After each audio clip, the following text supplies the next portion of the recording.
ఈ దిన వాక్య ధ్యానాంశం. అన్నీ ఉన్నా బ్రతుకు సున్నా.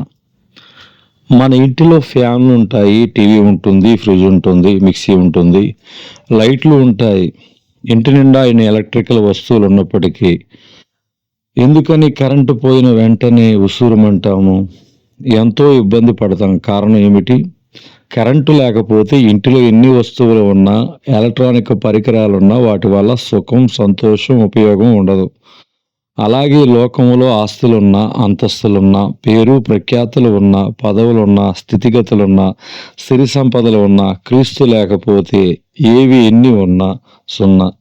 మనలను బహుగా ప్రేమించిన దేవుడు తన ప్రియకుమారుడైన యేసుక్రీస్తును మన కొరకు, మన రక్షణ పాప క్షమాపణ కొరకు ఈ లోకానికి పంపెను.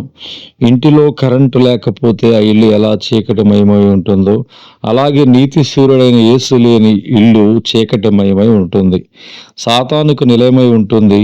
నీ ఇంటిలో వస్తు వాహనాలు ఉండొచ్చు, ఇంటి నిండా ఫర్నిచర్, ఒంటి నిండా బంగారు గొలుసులు ఉండొచ్చు, ఖరీదైన పట్టు వస్త్రాలు ధరించవచ్చు. కానీ క్రీస్తుని కలిగి ఉండకపోతే, ఆయన అనుగ్రహించు రక్షణ వస్త్రాలు ధరించకపోతే నీ బ్రతుకు సున్నా అనే సత్యాన్ని గ్రహించి, నేడైనా ఈనాడైనా బంగారంపై, పట్టు వస్త్రాలపై నీకున్న మక్కువను ప్రక్కన పెట్టి, నీవు పోయిన నాడు ఇవేవి నీతో రావని, నీతో వచ్చేది నిన్ను పరలోకానికి తీసుకుని వెళ్ళేది కేవలం క్రీస్తు మాత్రమేనని గ్రహించి, నేడైనా క్రీస్తుకు నీ జీవితంలో చోటిచ్చి నీ ఇంటికి ఆయనను ఆరాధ్య దైవముగా ఆహ్వానించు.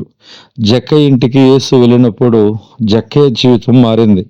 ఆ యేసయ్య సన్నిధి వల్ల ఆ ఇంటిలో ఉన్న చీకటి క్రియలన్నీ ఆ ఇంటిని విడిచిపెట్టెను. లోకాసు వార్త 19:8-9 జక్కయ్య నిలవబడి, ఇదిగో ప్రభువా, నా ఆస్తిలో సగము బేదలకిచ్చుచున్నాను.